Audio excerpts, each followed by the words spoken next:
mode.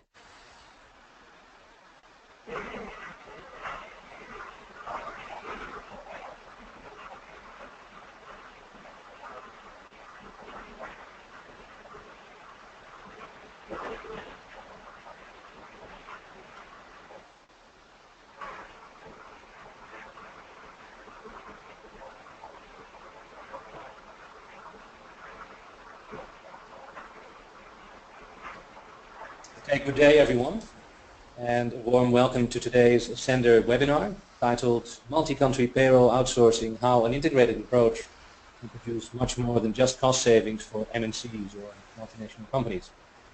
We're very excited that so many of you have joined us today on this webinar. We see a host of attendees across many countries in the Asia-Pacific region. Allow me to introduce myself. My name is Fred Vendertang. I am the General Manager of Ascender Australia New Zealand. I'll be your host of today. I'd like to take a quick moment to just take you to today's proceedings. After these introductions, I'm going to hand over to Arkadev Basak, who is with Everest Group, who will present the findings of the most recent research about this highly relevant topic. Following that, we'll have a panel discussion on this topic again. We're very excited to have with us on the panel Lauren Newman, who is HR Director Operations Asia Pacific for CBRE, as well as Rishabh Mirodra, the CEO for Ascender.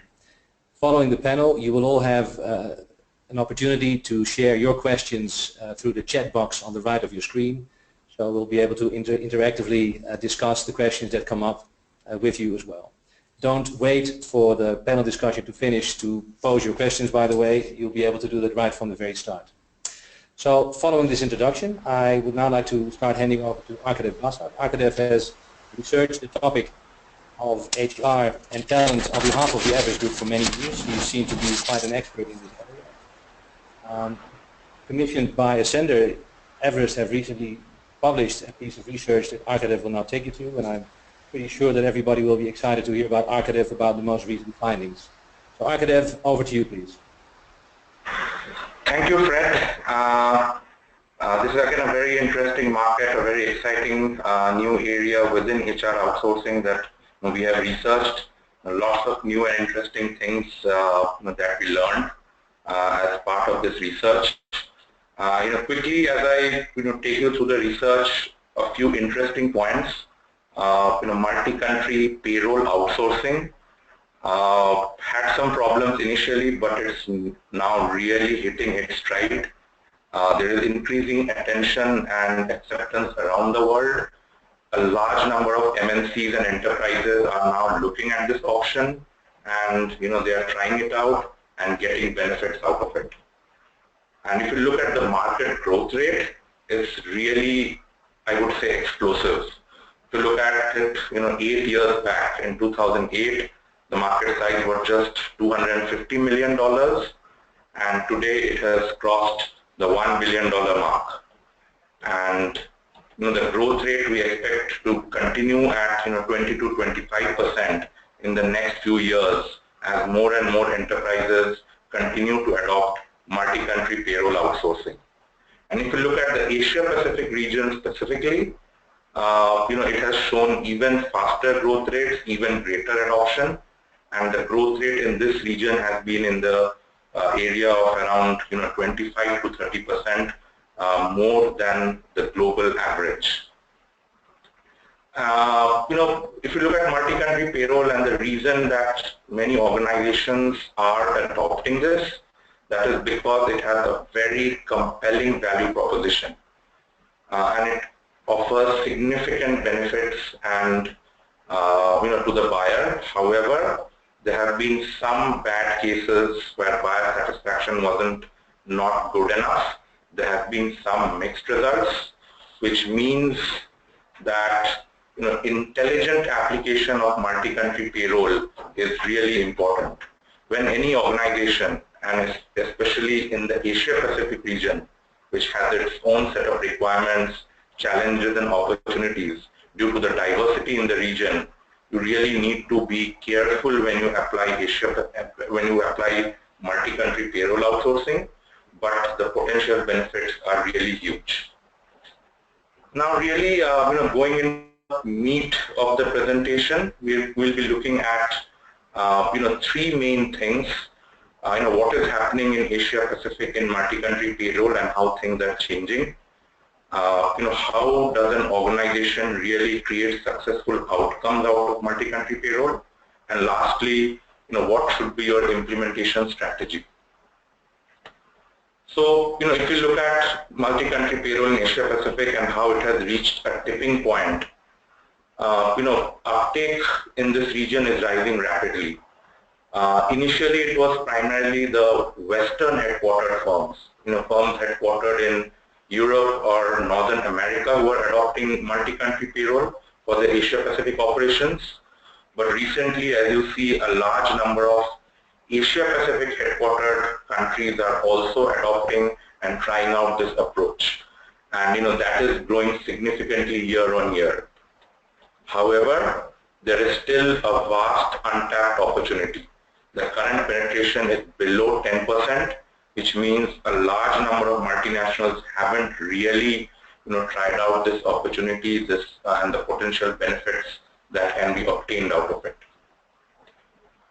Now, what is driving multi-country payroll in Asia Pacific? There are multiple reasons. The first is the rapid economic growth in this region.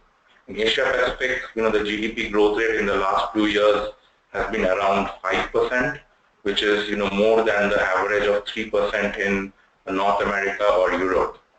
And large number of countries from around the globe are expanding their operations in Asia Pacific to capture the market, and that is leading to more multi-country payroll outsourcing.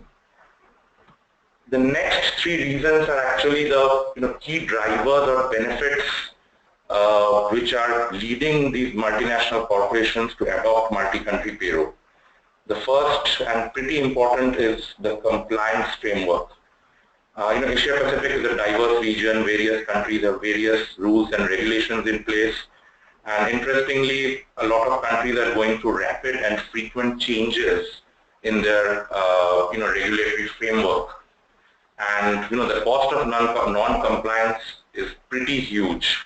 There can be penalties, there can be negative publicity, there can be employee litigation, and you need to be able to prevent all of these. And in terms of changes, if you look at Singapore and Hong Kong, there have been new social benefits regulations. In Japan in 2016, there's a new social security system in place. Singapore's Employment Act has been changed. To keep pace with these frequent regulations, multi-country payroll offers a really good option. The second and very, very critical driver is the visibility and control. For any multinational corporation, it's really difficult to give the same amount of attention to all the countries where it has operations. And especially, it is the long tail countries where the employee population is relatively low, which tend to get ignored. And that is why multi-country payroll is important in terms of getting that visibility across your entire operations. The third driver is cost savings, which I would say is not that important because you may not even get initial cost savings through labor arbitrage, because Asia Pacific region, the opportunities for labor arbitrage are much lower than what you get in a US or Europe. So it is the other benefits around compliance and visibility and control that are more important. Then there are of course a couple of other reasons which are driving it.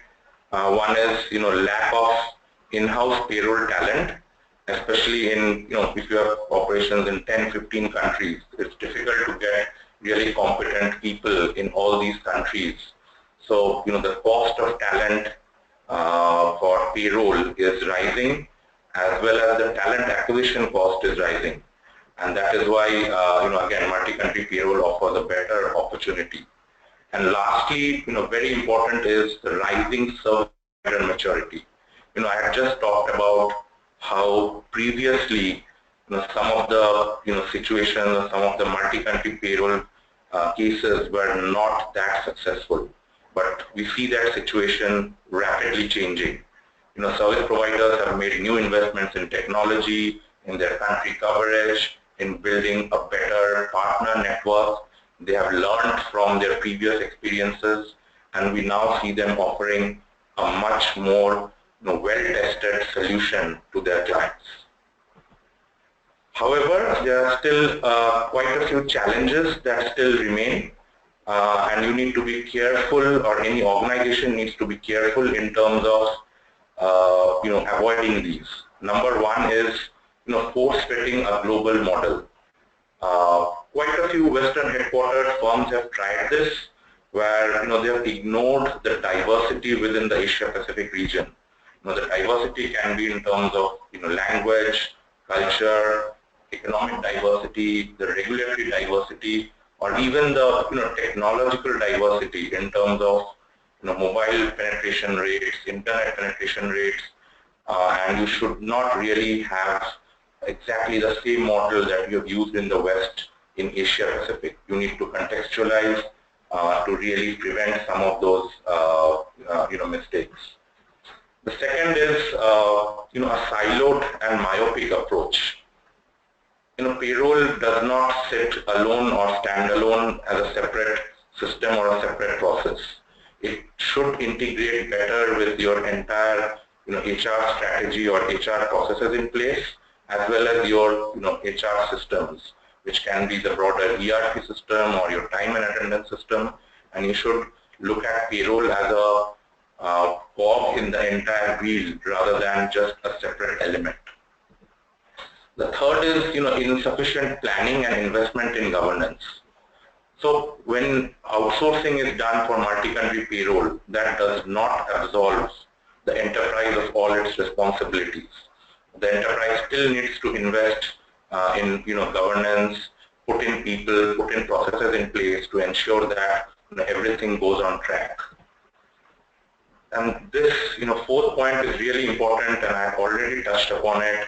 Just basing it on cost savings will not be able to give you a really robust business case.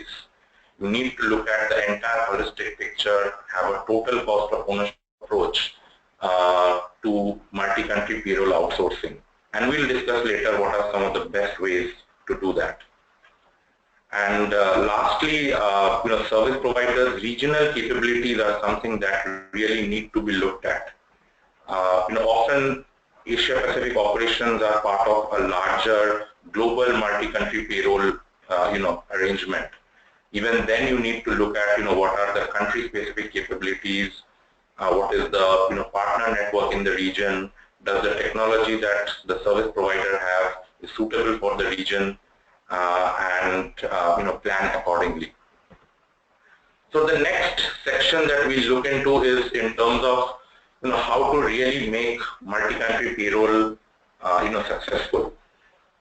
Two of the most important things that are required is the internal due diligence and building a holistic business case, and the second portion is the organizational alignment.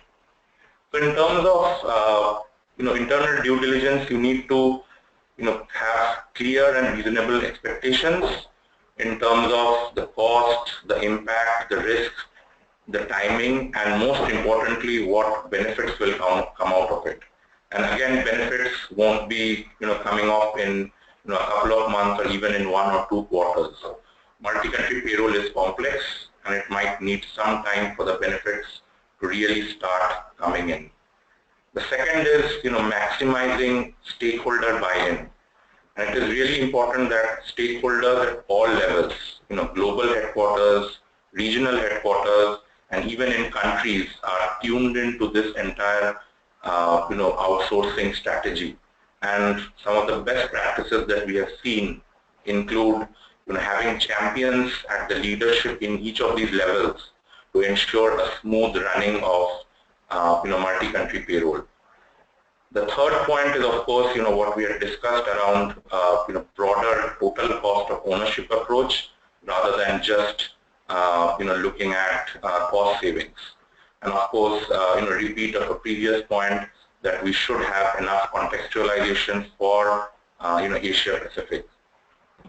Now, if we go into the details of this total cost of ownership approach. What exactly should an organization include in its business case? There are a number of things that can be done. Of course, you look at your usual cost savings. Then, in addition to that, you look at what are the avoidance of high management costs. Because without a multi-country payroll vendor, most likely an organization would have multiple vendors for multiple countries.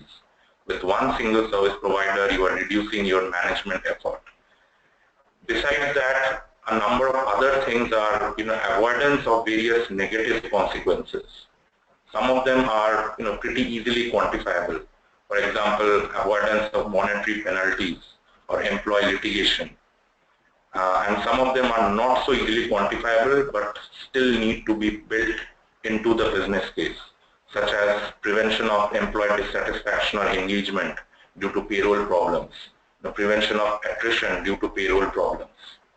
And some of the other more strategic benefits include visibility into the full workforce, better reporting and analytics, and a more future-looking thing in terms of having a really scalable system, the multinational to expand in the countries already present, as well as expand operations in new countries. So, these are the pretty important things that an organization needs to keep in mind in terms of due diligence and building a business case. The second portion is around organizational alignment. So, MCPO strategy needs to be aligned with the entire global organizational structure. So there needs to be regional variations, but it should not be completely different from what you are following across the globe.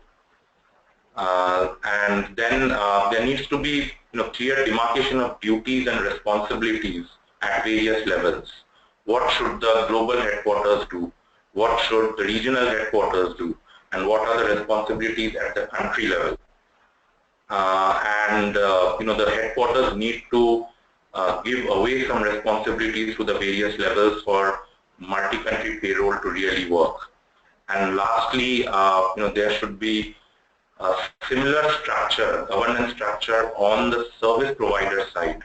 So if the enterprise is organized in a particular way in terms of global, regional, and country level, the service provider needs to put in a similar structure so that multi-country payroll really works smoothly.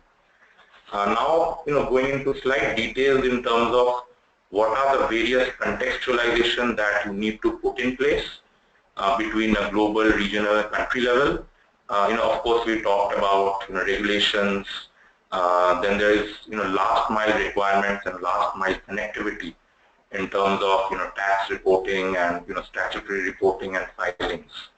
Then there is of course language and cultural diversity. The payroll market maturity itself is another contextualization that needs to be kept in mind.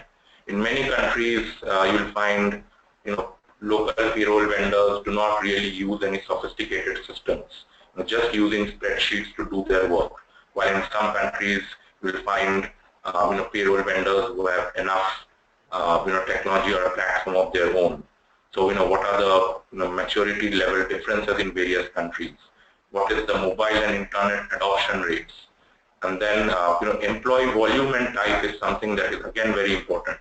If you have a large employee population in a country, the approach there should be different from a country which has just 50 or 60 people.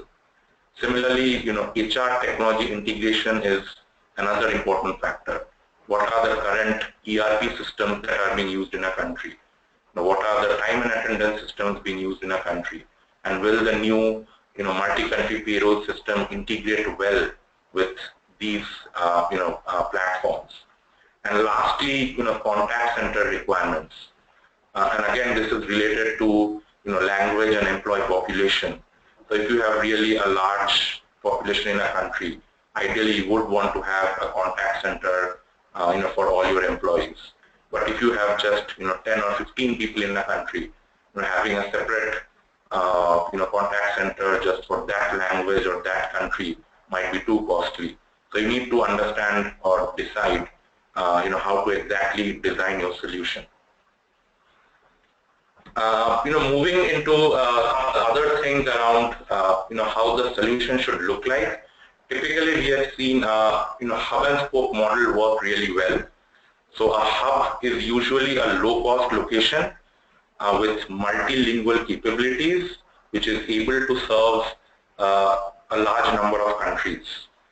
And the spoke is usually, or the spokes are usually countries where physical presence is required, and that physical presence might be due to the last mile connectivity or physical tax filing that is required. In some countries, you can do through the web or internet. Some countries require the physical presence. It might be due to some complex regulations where data cannot go out of the country, or it might be some language issues which requires the spoke presence. The next and very critical thing is the technology model. Currently, there are 3 technology models available for multi-country payroll. The first is the pure platform model, where the gross-to-net capabilities for all the countries are available on the same platform. Of course, there are some advantages, such as it leads to greater centralization and better reporting, better consolidation of data than some of the other models. However, there's a disadvantage in terms of this involving a higher upfront cost. On the other end of the spectrum, you have the pure aggregator model, where the service provider is basically utilizing a partner network where there are local payroll vendors in each country which are actually doing the gross to net calculations and then passing on the data to the multi-country payroll provider. And the multi-country payroll provider has a platform or a tool which actually aggregates and integrates all the data to provide consolidated reporting to the enterprise. However, the model that is most common is actually the integrated hybrid model, where for some countries the multi-country payroll service provider uses its own platform with its proprietary gross-to-net capabilities, and for some of the countries it is using the aggregator model where it's using a partner network. Typically, what is done is for some of the larger countries where there is high employee population, the platform is used, and for some of the long-tail countries with smaller employee populations, the partner network or the aggregator model is used. Now, besides this, a couple of other things which are pretty important are the governance structure and the change management approach. In terms of governance structure, right at the beginning, the enterprise and the service provider need to decide what would be the frequency of meetings, who would be the stakeholders involved in each meetings, what is the agenda of the meetings, also what are the metrics or SLAs or KPIs that need to be put in place. And in an ideal situation, there should be number-based KPIs as well as some of the perception-based KPIs that are important.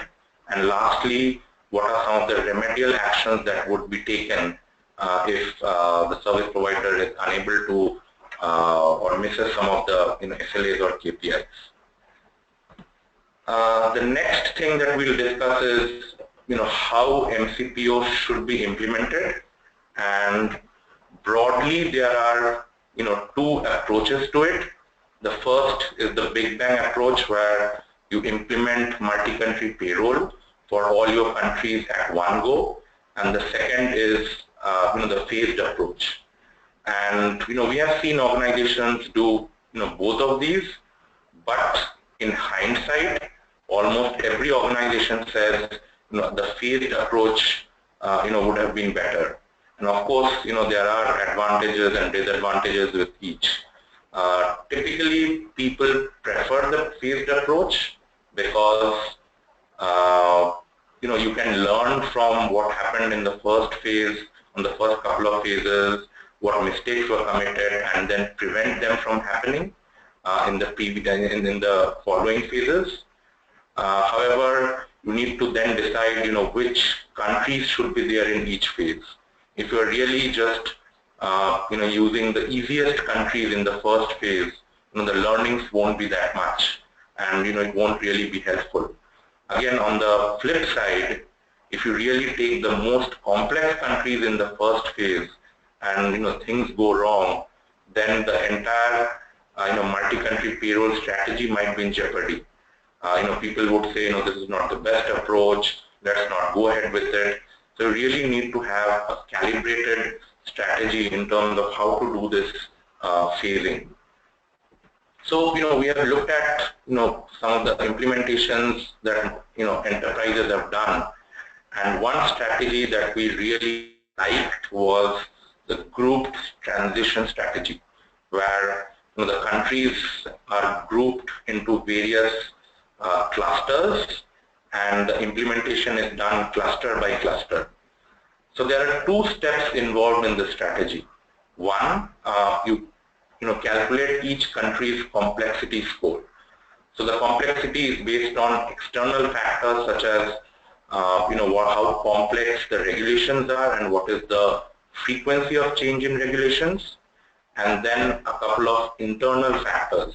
What is the availability and sanctity of historical payroll data, and then what are the maturity of existing ERPs or HRIS or other HR systems. So that helps decide the complexity of each country, and then you combine it with what are the employee populations in each country, large or medium or small, what are the financial year closure dates and the linguistic requirements, and that helps you form country clusters. So what is an ideal cluster? An ideal cluster would be some of the medium complexity countries, typically with large employee population, and you bundle it with a couple of smaller countries with similar financial year cycle and linguistic requirements. So this gives in or brings in some of the advantages of both the big bang and the phased approach.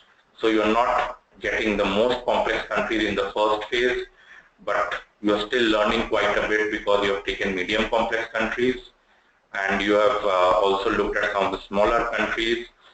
So you generally already, right after the first cluster, you have subset of your countries where multi-country payroll is already happening.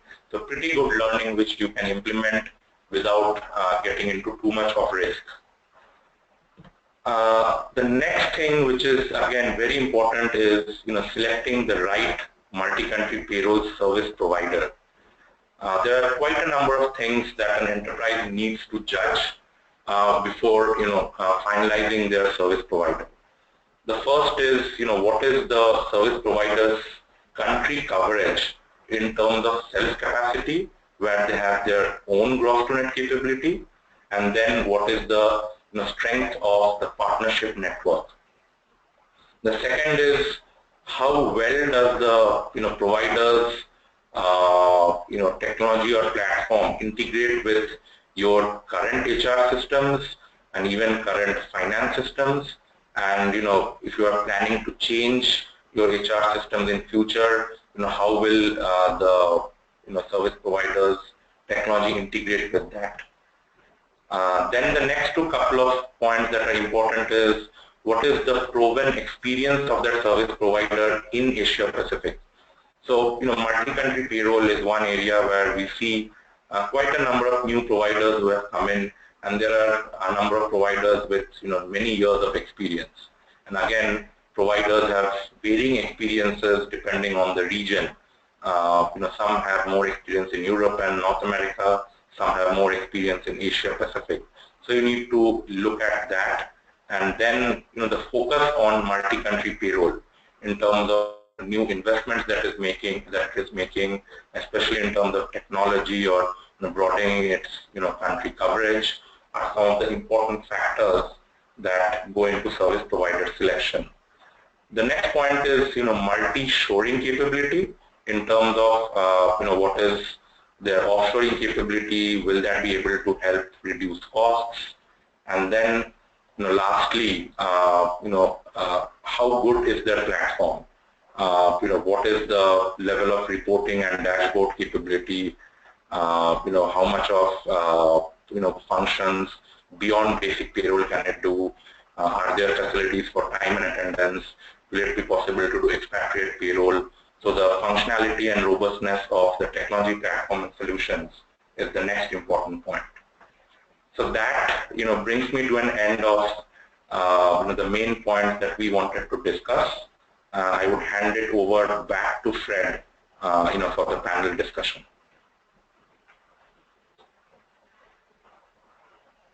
Right. Well, thank you, Arkadev. That was very, very interesting. Really good to see all those insights. There were definitely a few key takeaways for me.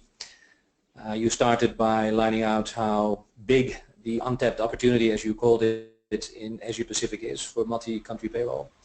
But then given the vast diversity of the Asia Pacific landscape, there's quite a few challenges as well. So it was really good to see you talk us through the choices and the implementation and the selection choices that companies need to go through as well. But one of the key points you made, I think that probably leads me to my first question, which I'll ask to Lauren in this case, was around the importance of looking at the broader total cost of ownership, which links to the title of the webinar as well. So Lauren, again, ladies and gentlemen, she's HR Director Operations for CBRE, a global real estate services provider responsible for Asia Pacific, and someone who's been at the helm of a vast project of this type already.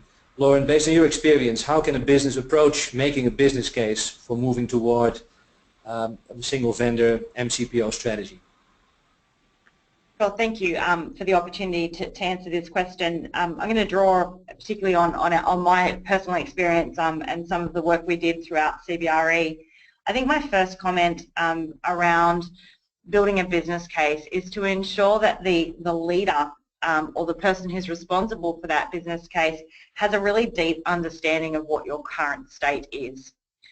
Too often, particularly in HR and payroll, we can be very quick to jump to assumptions, and where we gain our most amount of credibility, particularly with finance or with our business leaders, ensuring that we have the data and the analytics to support that position. So that's certainly a huge learning that I continue to take with me as I move through these types of transformational projects that I lead. I think the second thing that I would point out is that from our perspective, very similar to what was brought up in the presentation, the business case for CBRE around outsourcing or finding a single payroll provider to partner with was not purely cost driven. So this was not about us wanting to drive down costs. Obviously cost was a consideration, but it wasn't at the forefront. So the things that we started to bring together as we built the business case was being very clear to our business that CBRE payroll was not broken, but what it absolutely was, or what it was no longer, is it was no longer fit for purpose for us. And when I say fit for purpose, it wasn't allowing or didn't enable us to have sustainable and scalable growth that matched where our current business position was across Asia Pacific. So some of the business case areas that we focused on was that it was really manually intensive. We talked about and focused on the current state and the complexity of having multiple service providers across 12 or 14 different jurisdictions, and the replication and duplication that caused, both from a technology standpoint but also from a processing standpoint. And to my point that I said that it was not easily scalable, and ultimately what we had was a control risk. And part of that control risk was that we were absolutely dependent on any one individual at the country level to be the subject matter expert. So when we started to look at our business case, I really divided it up, I guess, thinking about the ultimate goal was operational excellence. And what I divided it into was looking at the current state, what our interdependencies were with our core operating platforms. So for us at CBRE, we have our HR platform using PeopleSoft Oracle, and similarly our finance capabilities is using Finance Oracle as well, and understanding what we needed to integrate there. We looked at other areas as well for us to be able to optimize our overall payroll solution, and that was really taking a look at things like time and attendance, the average payroll cost, and again I will talk a little bit about cost in a second, but then the concerns and issues we had, and that was, you know, we had really low penetration of self-service in our business. You know, when CBRE wasn't even attempting to leverage its own sort of position in the market to optimize any sort of our outsourced contracts that we had, and we had really minimal standardization and harmonization across our regions and our business lines with payroll. So they were all the elements that we identified and built into the business case, and as we went through that process we started to develop or build into the case what the solutions of those would look like. I think just quickly to wrap this point up, for us from a cost perspective, we recognised that there would be some long-term opportunity to reduce our costs, but we certainly were very honest and transparent with ourselves to say that that reduction in operating costs would be a long-term goal over a 2 or 3 year period, and that would really be achieved by us moving through our full stages, being that we consolidate payroll to one provider, we streamline and improve our own internal operational efficiencies along with outsourcing payroll, and then with the longer term view to consolidating our payroll services into a shared services centre. Yeah, that's great. Great. I'll leave it there.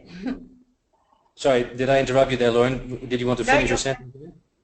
I was just going to say one of my observations around cost is that the vast majority of costs associated with payroll are typically hidden or not transparent to the business, and that was certainly one of the challenges we had in convincing the business of why we needed to move forward with this.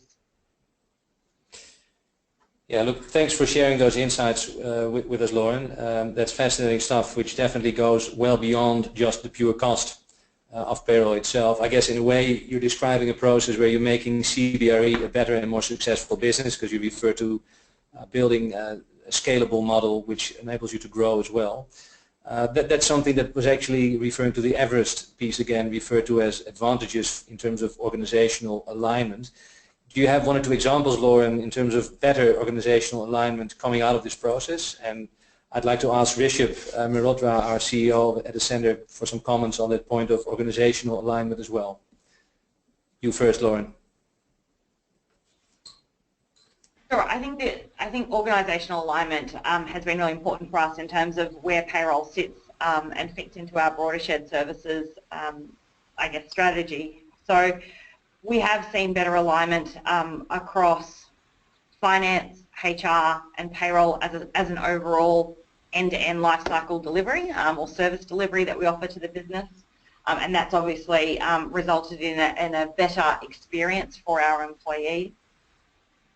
I think the other key component I would say around alignment, you know, that outsourcing our payroll has resulted in is a better integration from a technology standpoint across, again, our shared services platforms. That's very clear. Thank you. Rishabh, what are your views on this topic of alignment and benefits that go over and above the initial cost-based business case? Thanks, Lauren. And I'll start by echoing some of the comments from Lauren, then link it back to something that Akadev said.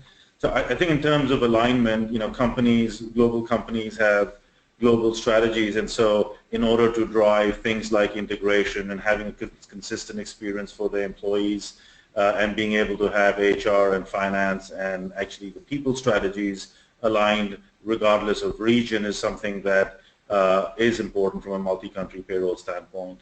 And the way to achieve that is through better integration and making sure that beyond cost that, you know, who you're working with can integrate into your broader strategy, so that there's integration at a data level. It allows for analytics. It allows for equal KPIs and measures across, and it allows for an integration into the human capital strategy. And so that's one of the areas that, for example, at Ascender, we've made sure we focused on by launching a platform called Connect. I think on the flip side of it is it's more about alignment and not force-fitting a global model, which is what I think Akadev had mentioned. And I think it's interesting because if you take a US or a European model and try to force-fit that to drive the alignment, then it's not the United States of Asia, right? It's every country is different. You have a different set of local cultures and nuances that need to be well met from a technology and a delivery standpoint. So the alignment is around a broader strategy, but the delivery model needs to be very localized, and that creates for local alignment, but fitting into a broader global strategy as well. Thank you for that, Rishabh. Perhaps linking this to some of the comments you made as well, and also referring it to the Ascender strategy on technology.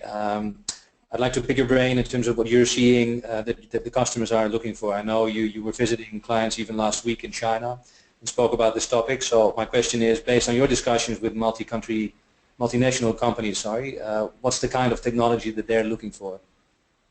It's interesting you mentioned China, and as we look at some of the local markets, I was in Shanghai last week visiting with one of our clients that's a global client, but their shared service headquarters are in Shanghai, and then they're dealing with a number of other countries. And so their perspective, the first thing was making sure that from a compliance standpoint, which is I think where Akadev started, is very important, and making sure that your platforms are compliant. And so from a technology perspective, one way of doing that is to make sure that you have a single or at least an integrated platform across multiple different countries. So to me that's sort of the baseline of what needs to be done. I think the second is then creating a consistency not just on the back end but also on the front end with a great sort of user experience that enables for delivery of additional services. So I think Lauren had mentioned time and attendance and some of the other components that are part of this HR delivery and are part of payroll, that you have a single user experience that you have consistent across countries and also consistent across other applications that you may want to deliver as part of an entire human capital strategy. And so those two to start with. The third is then integration, where one has both the ability and also the flexibility to pull in and out other global or local vendors. So I was in Singapore speaking at a user group and getting their input in a focus group around employee self-service. But what was interesting is that when it came to what HR managers needed and what was needed on the back end, none of that integration was done. And so they've got a lot of disparate systems that don't tie together, and being able to provide that as part of an integrated strategy that connects different vendors and also different regions, I think is quite important in terms of what companies are looking for. So the points you make are around compliance and a single instance technology deployable across countries, an emphasis next to the technology also to the user experience, and clearly also making sure the integration piece works as well. Akadev, based on your research, any points you'd like to add on the question, what are companies looking for specifically from a technology point of view? Nothing really different from what Rishabh mentioned, but pointing out at how critical the technology piece is. So we talked about how some of the previously how some of the cases weren't that successful, and one of the primary reasons is because there wasn't a proper technology solution in place. A technology solution which integrates with broader HR systems as well as integrates properly with its partners' technology was not in place, and that created some of the gaps between the partner and the service provider and the buyer, which created some of the problems. So there's no doubt, and you cannot really point out enough at how really important it is to have that proper technology in place for complete, smooth, seamless operations in multi-country payroll. Clearly, thank you for that. I'd like to ask Lauren a question again about vendor selection. Arcad have shared a number of topics in his slides already, but based on your experience, Lauren, what would you say are some of the less obvious questions a business should ask when considering prospective vendors? Sure, thank you. I think just to cover quickly, the obvious questions are really around a vendor's functional capability, their technical capability, their regulatory or statutory compliance capability, and then obviously their reporting capability. One of the areas that I think as you go through an RFP process that you tend to be less concerned on is around understanding what the actual long-term support or the steady state support of your vendor is going to look like. And I think it's really important that you take the time to understand what their operational support structures will be, whether that is, you know, from one service center or multi-service centers. And in addition to that, I would really start to drill down and get a sense of, once you are in a steady state with your new vendor, how do you continue to evolve, develop, and maintain your process and document management between your two organisations? Because while these aren't particularly sexy topics to talk about, when you have a third-party relationship or a partnership, it's really important that you are continually and consistently updating your business processes, because I am sure your business will continue to evolve and change. Right, that's an interesting point you make here. So what you're saying clearly is, you know, you need to take the vendor selection process well beyond the usual sales pitch, where of course everybody comes up dressed in their best suits, etc. It's really about the long-term partnership and engagement, which allows you to build on the initial implementation and move on from that. And that perhaps leads to another question to Rishabh as well, because I guess the flip side of not doing that would come down to a risk play. I know risk is an important issue in this world, whether you have moved into a single instance multi-country payroll outsourcing situation or where you do not have it. In your recent discussions with clients, Rishabh, how did the risk issue come to play? What are clients looking for, and how would they like to get to a better situation in terms of managing that risk and staying on top of compliance? So I think it's a good question. Just to add a comment to what Lauren said, and I think that relates to risk as well, is there's sort of layers of risk in compliance, right? So as we look at sort of risk, it's making sure that each of the platforms and then how we lodge payroll, etc., in each country is compliant, and that's managing level of tax risk. Platform-wise, there's a level of managing IT security risk that you want to make sure it's there. But then there is the operational risk, which Lauren mentioned, and so there's a few things, which is how do we drive more automation into our systems, and so we're focusing on things like, you know, business process automation and just getting more efficient in delivering. So you systematize some of the risk.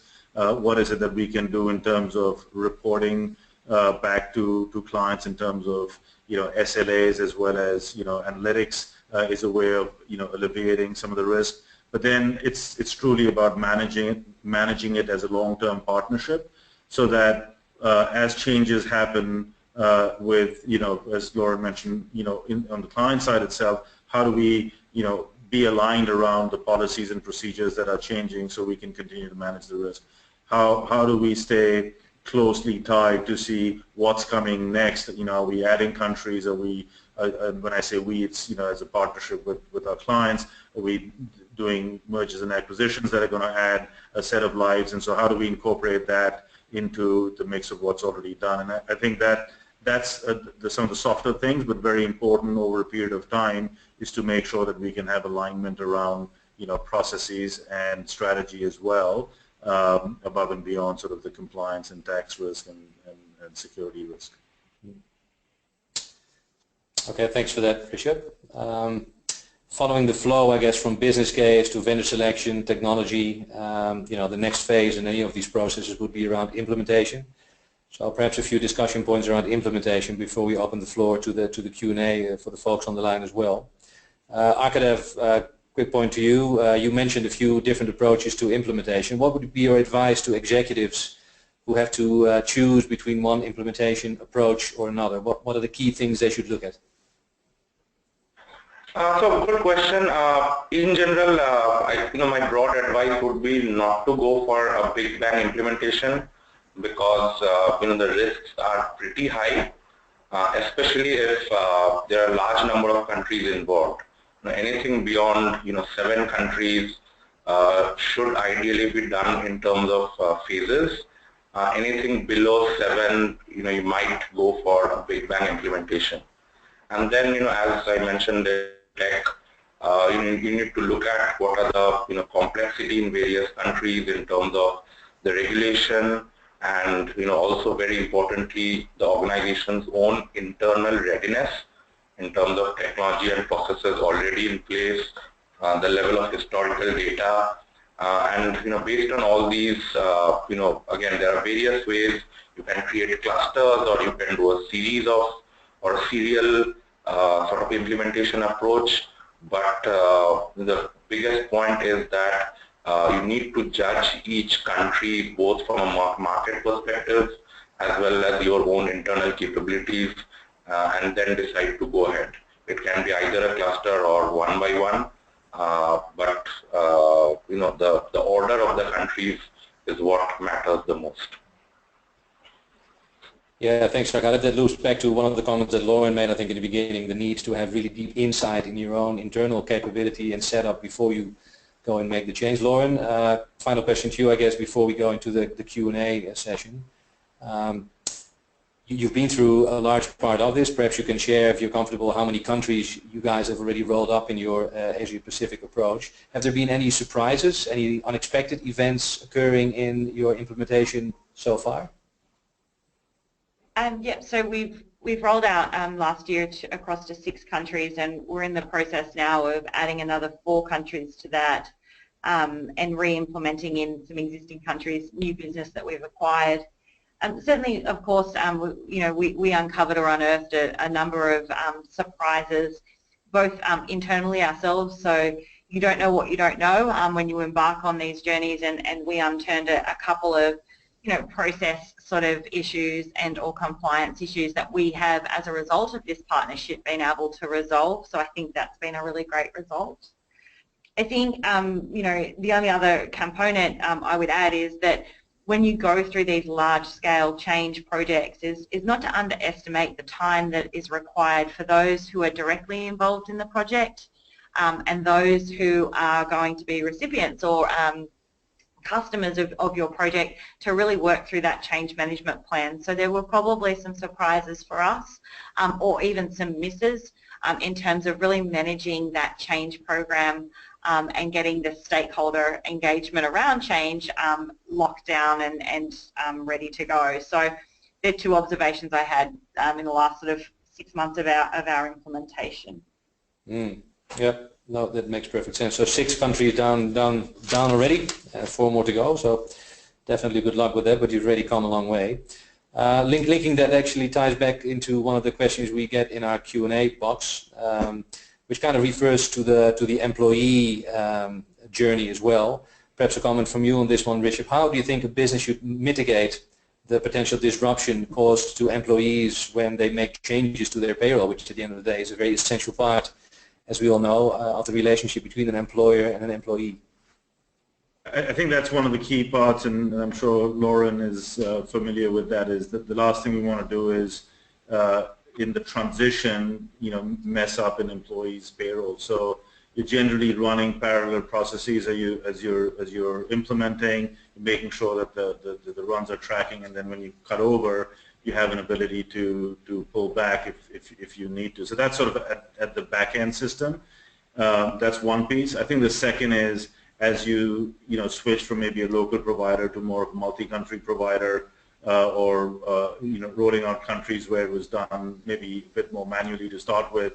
I think the second part of it is the experience they'll have from an employee self-service standpoint, and making sure that there's rollout and training associated with that for the employees, and really getting them to start driving the usage up. It'll also help HR with a number of questions and things that otherwise would be coming directly to HR, but it's about the sort of behavioral change that needs to happen, and so the change management process and training for the employees needs to be there as well. Lauren, perhaps a quick comment from you on that one. Have you tracked employee response to the changes that you've made, and if so, what has been their response? Yeah, we have been, and the way we've been tracking it is really a two-way sort of communication mechanism that we have in place. This initial rollout has had minimal impact to our employees, other than what Rashid just referred to from a self-service perspective. But what we did do at the front end of this project is we looked at the end customer, both our managers and our employees, and then thought through where the potential impacts of a change in payroll provider could be. And what we had in place was, either training, communication, and or education to our business managers on how that's going to change, with a long lead time of communicating to them as well. So I think as well the last couple of points really is, from a project perspective, was ensuring that we had robust testing. We went through multiple rounds, but also that we had a strong contingency plan in place if in the unforeseeable position, we found ourselves in the unforeseeable position that we needed to roll back, halfway through a cutover. So they were all the things we thought about. Okay, that's great, thank you.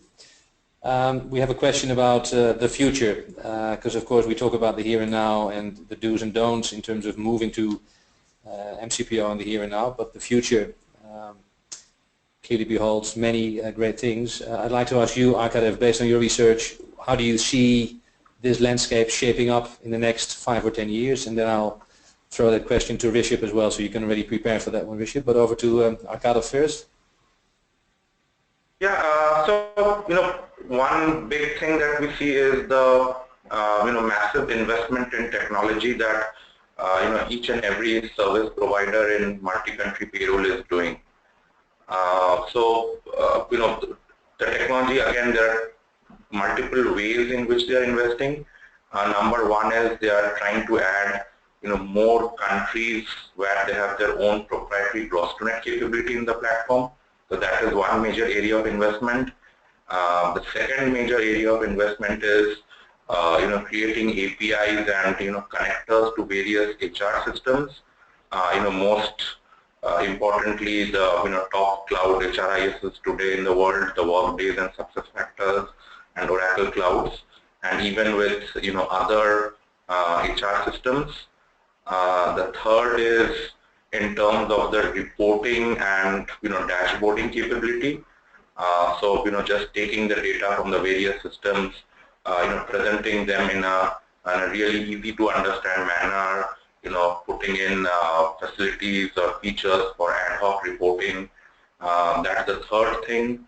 The fourth is, for where the service provider does not want to cover on their own, create a really robust partner network. And when I say robust, it means well-tested network where you assess the partners on an annual or semi-annual basis. And if the partner is not really doing well, you sort of change them over the next year. So that is the fourth area of investment. And lastly is in terms of market education itself. So we talked about right in the beginning about how advantageous multi-country payroll is, and yet the penetration rate is below 10%. And one reason is because a lot of multinational corporations still do not realize the benefits of this multi-country payroll approach, and nor do they realize that there are a number of providers in the market who specialize in this area and who have special capabilities to do this or execute this beyond the normal single country payroll vendors. So we are seeing service providers investing in buyer education and trying to talk with multinational corporations, trying to educate them, trying to make them understand what are the benefits, and even helping them in building a business case. So overall, broadly, I would say next 5-10 years there should be still very rapid growth. More and more multinationals should continue adopting multi-country payroll, and with all the big investments that service providers are making, we hope to see lesser and lesser failures or any sad stories ahead. Thank you, Arkadev. And The same question to you, Rishabh. What would you like to add to that in terms of the future vision, one that's Ascender shaping up as we speak as well?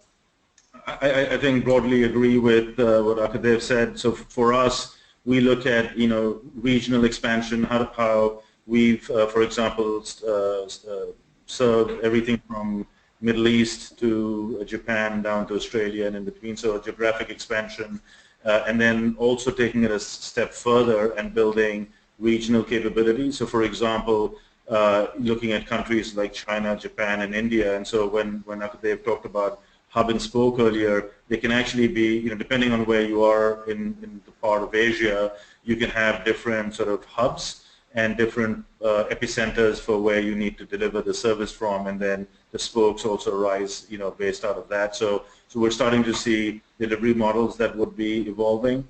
From a technology capability standpoint, absolutely agree with integration. We've launched a platform called Connect, which enables for this integration and simplifies it for both, global, regional, and local, providers, as well as enables HR to have the flexibility to add and, remove vendors without actually losing data, without actually losing some of, the analytics that can be there.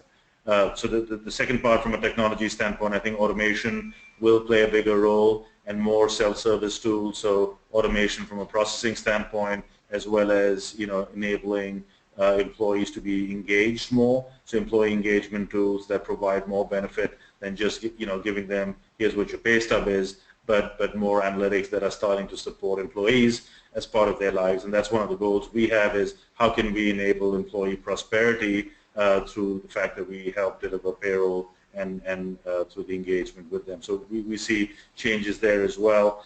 And then I think that the last part is, how do we use the data that's being collected by having an integrated strategy, by tying regions and data, and provide more input as a result of that. So those are some of the things that we see emerging in the next few months, and would hope Akadev's right that the penetration goes up from 10% to what it's more in developed markets, which is 70 to 80%.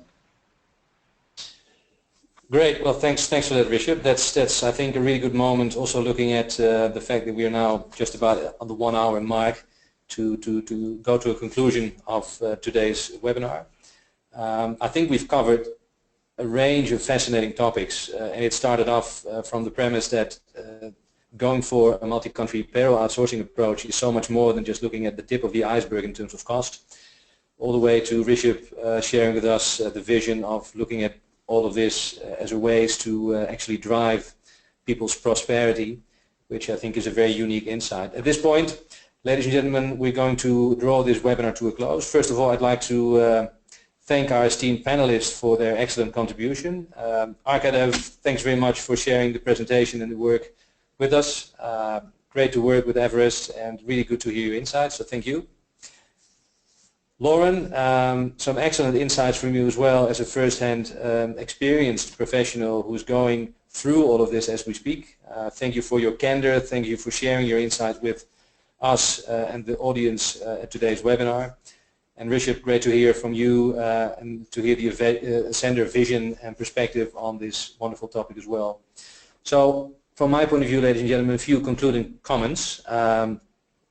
First of all of you will receive an email from Ascender with an explanation on how to get yourself a copy of today's webinar. That's both the slides that we've talked you through as well as the recording of the webinar.